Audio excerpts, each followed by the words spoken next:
Hi കൂട്ടുകാരെ, നമസ്കാരം. കുട്ടികൾക്കൊരു ചങ്ങാതിയിലേക്ക് സ്വാഗതം. ഇന്ന് ഞാൻ പറയാൻ പോകുന്നത് കൊച്ചു കുട്ടികൾക്ക് വളരെ ഇഷ്ടപ്പെടുന്ന ഒരു കഥയാണ്. ഒരു കൊച്ചു കുരങ്ങൻ്റെ കഥയാണ് പറയാൻ പോകുന്നത്. ഇത് ശരിക്കും നടന്ന ഒരു സംഭവമാണ്.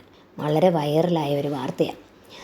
ജപ്പാനിലെ സൂവിലെ എവിടെ നിന്നോ കിട്ടിയ ഒരു കുരങ്ങനെ സൂവിലെ മറ്റു കുരങ്ങുകളുടെ കൂട്ടിൽ കൊണ്ടിട്ടു. അവരവന് പഞ്ച് എന്ന പേര് ഇട്ടു. അവൻ വളരെ ചെറിയ കുരങ്ങായിരുന്നതിനാലും പരിചയമില്ലാത്ത സ്ഥലം, പരിചയമില്ലാത്ത ആൾക്കാർ, പരിചയമില്ലാത്ത കൂടെയുള്ള കുരങ്ങന്മാരെയൊക്കെ കണ്ട് അവൻ അല്പം ഭയത്തോടെ അവരെ നോക്കി ഒതുങ്ങി നിന്നു. അവരാണേലോ അവനെ ഇങ്ങനെ വളരെ സൂക്ഷിച്ച് നോക്കുകയും ചിലതൊക്കെ അവൻ്റെ നേരെ ഇങ്ങനെ ശബ്ദം ഉണ്ടാക്കിക്കൊണ്ട് ചെല്ലുകയൊക്കെ ചെയ്തു. മറ്റു കുരങ്ങന്മാർക്ക് അവൻ വന്നത് അത്ര ഇഷ്ടപ്പെട്ടില്ല എന്ന് തോന്നുന്നു. അവർ അവനെ ആദ്യമൊക്കെ ശ്രദ്ധിച്ചു പോലുമില്ല. ചില കുരങ്ങുകൾ അവരുടെ മക്കളെ കളിപ്പിക്കുന്നതും ഭക്ഷണം കൊടുക്കുന്നതും ഒക്കെ നോക്കി നിന്നു.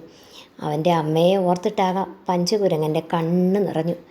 അവൻ വലിയ കുരങ്ങുകളുടെ അടുത്ത് ചെല്ലാനും അവരോടൊത്ത് ഒട്ടി നിൽക്കാനും ഒക്കെ താല്പര്യം കാണിച്ചു.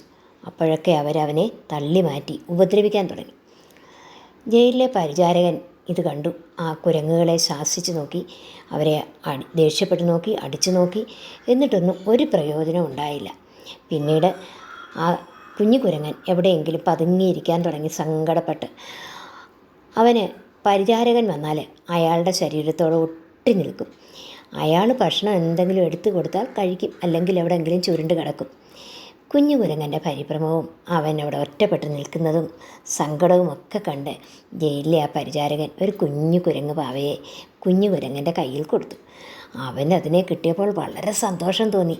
അവൻ അതിനെ കെട്ടിപ്പിടിച്ചുകൊണ്ട് അവിടെയൊക്കെ നടന്നു. അവനതിനെ വലിച്ചു കൊണ്ട് നടക്കുകയും അവനതിനെ കെട്ടിപ്പിടിക്കുകയും അവൻ്റെ മേത്ത് മറിയുകയും ഒക്കെ ചെയ്തു തുടങ്ങി. അവൻ്റെ ദുഃഖത്തിന് അല്പം ശമനമുണ്ടായി. അവൻ പാവയെ താഴെ വയ്ക്കാതെ എപ്പോഴും കൊണ്ട് നടന്നു.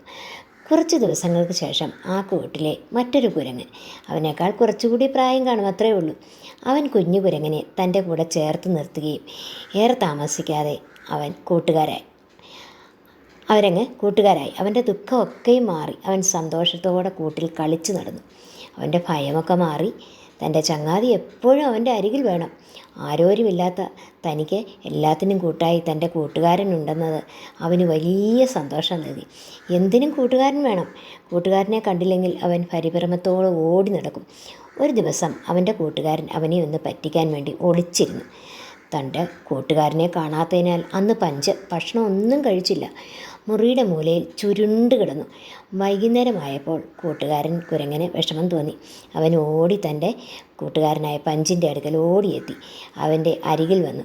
കുഞ്ഞു കുരങ്ങൻ അവനെ കണ്ടതും കെട്ടിപ്പിടിച്ചു. എന്നിട്ട് എങ്ങോട്ടും പോകാൻ സമ്മതിക്കത്തില്ല, ഇനി എന്നെ ഇട്ടേച്ചെങ്ങും പോകാൻ സമ്മതിക്കത്തില്ല എന്ന ഭാവത്തിൽ വിടാതെ മുറുകെ പിടിച്ചു.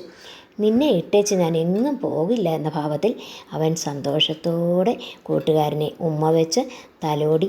നല്ലൊരു ചങ്ങാതി ഉണ്ടെങ്കിൽ എല്ലാം ഷെയർ ചെയ്താൽ നമ്മുടെ ദുഃഖത്തിന് പ്രശ്നങ്ങൾക്കൊക്കെ ആശ്വാസം, പരിഹാരമൊക്കെ ലഭിക്കുമെന്ന് മനസ്സിലായില്ലേ? ആ സുഹൃത്ത് അമ്മയോ അച്ഛനോ നമ്മുടെ ഒരു ചങ്ങാതിയോ ആയാലും മതി, നല്ലൊരു ചങ്ങാതിയാകണം എന്ന് മാത്രം. ഈ കഥ ശരിക്കും നടന്നതാണ്. ഈ അടുത്ത സമയത്ത് മീഡിയയിൽ വൈറലായിരുന്നു. അത് കണ്ടപ്പോൾ കാണാത്തവരുണ്ടെങ്കിൽ ഒന്ന് കാണട്ടെ എന്ന് തോന്നി ഇപ്പോൾ ഷെയർ ചെയ്തതാണ്. കൊച്ചു കൂട്ടുകാർക്ക് ഇത് അമ്മമാർ പറഞ്ഞു കൊടുക്കണം. എല്ലാവർക്കും നന്ദി, നമസ്കാരം. വീണ്ടും ഒരു കഥയുമായി നമുക്ക് ഉടനെ കാണാം.